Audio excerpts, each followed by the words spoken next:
Welcome back. So today we'll be having a look at my 2025 portfolio, how it performed this year, and how I'll be updating my framework for 2026.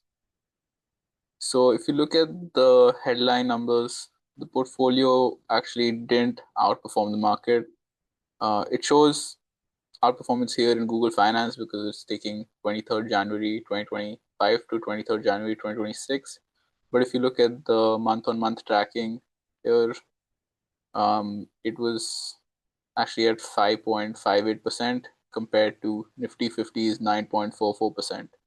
So it's a failure in my book, but I think we can learn a lot from this year, and there are quite a lot of takeaways about how to improve from here. So I just wanted to go over some of the reasons. Firstly, why it's not performed well.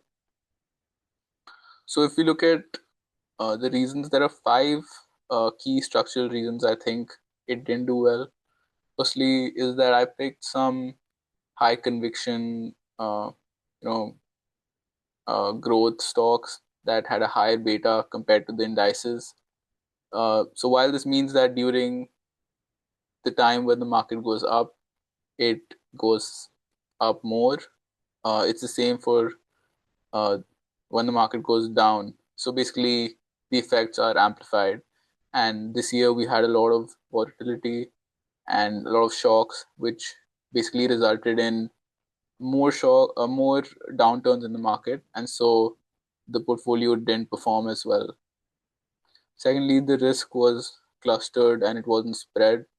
That means that even though I had stocks in different sectors, there was a lot of similar macro drivers like liquidity, rates, and policy that kind of affected all of them.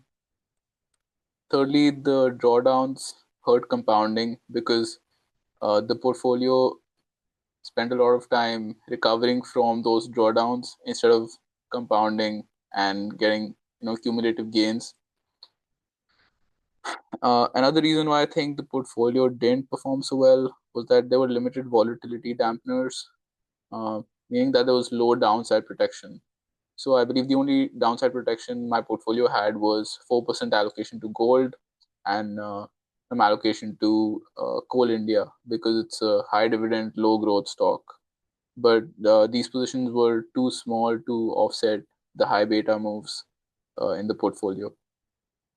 And finally, um, the market leadership was different, meaning that the market started valuing large cap fundamentally sound stocks more because of the visible earnings, and um, basically they were safer than mid cap and small cap stocks which had stretched valuations.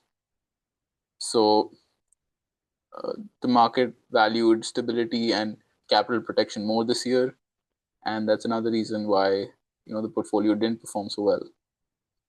So what can we take forward for 2026?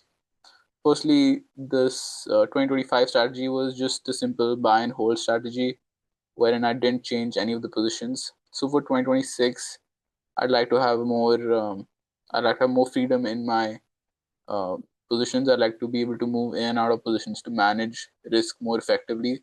So I'll have a actively managed portfolio, and this will basically allow me to size my positions, um, change the stocks in case some returns are correlated, and then reduce risk basically. Uh, and yeah, this will help in increasing the returns and beating the market this year. So I just wanted to do a quick overview of how the portfolio performed and how I'll be proceeding ahead. And I just wanted to be honest about, the fact that it hasn't actually beaten the market. But I think it's more important to take uh, take the learnings away from, not performing as well, um, so that this year we can do better. So thank you for supporting me, and watching my videos. Yeah.